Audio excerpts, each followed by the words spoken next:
Полезно. Вообще. Грязь лечения можно получить. Югары Ыслан района Идел елгасының кеше күпләп су кыйна торган урына. Ул ямь-яшел. Кирсәң буялып чыгасың ди халык. Без килгәндә җил чыгып су булганган иде инде, әмма эзе кумда, ташларда калган. Әлеге күренешне видеога төшереп, кыенырга җөрьәт итмәүчеләр социаль челтәрләргә дә куя. Авау! Ужас!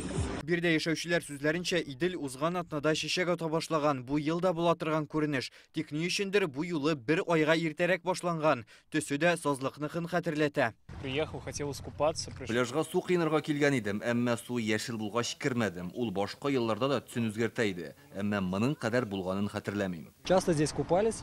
Элек монда еш су кыйнайдык. Интернетта суның ямь-яшел икәнен укыгач, үзебез килеп күрергә булдык. Идел бит августта гына чәчәк ата иде. Күрәсең, быел һава торышы йогынты ясаган. Ну, зеленоватая, да, есть, но в принципе я не боюсь. Водоросли сине-зеленые, зеленые и прочие, когда мы их видим много, это фактически те же сорняки на наших огородах, на наших полях.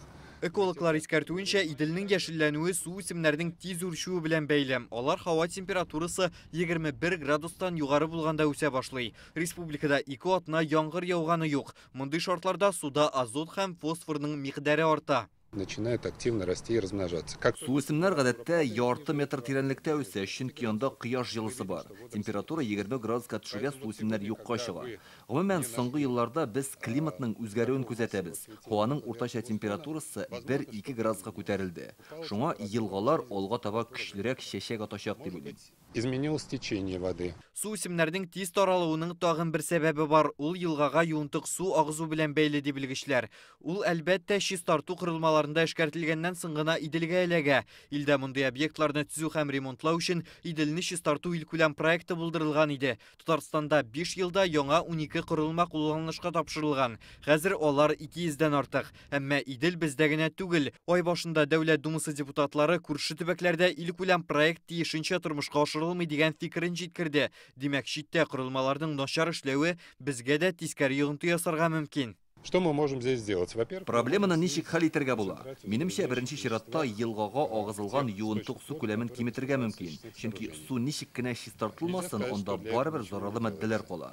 Су үсемнәр шулар белән туклана. который сегодня реализуется, фактически он завершает свою работу. Корылык һәм су үсемнәренең күп булуы балыкларның үлүенә дә китергә мөмкин ди галимнәр. Чөнки су үсем корыганда кислородны күп куллана. Мондый чәчәкле суда кеше тире авыруы циркориоз йоктырырга мөмкин. Соңгы арада Казанның венерология диспансерына атна сайын 3-4 кеше килә һәм шушы диагноз белән кайтып китә. Күбесенчә балалар. Яшел суда кыйынсаң, циркориоз барлыкка килә. Тәнгә бечәләр чыга, температура күтәрелә. Шуңа күрә өйгә кайтып, душка керергә һәм каты сөлге белән сөртенергә кирәк. Личинкалар үләчәк. Бу көннәрдә Идел илнең башка төбәкләрендә дә төсен үзгәртте. Ульяновск, Саратов, Чабаксардан шундый хәбәрләр килә. Югары Ыслан һәм Казаннан Рузель Шарипов, Данил Филатов, Яңа Гасыр каналы.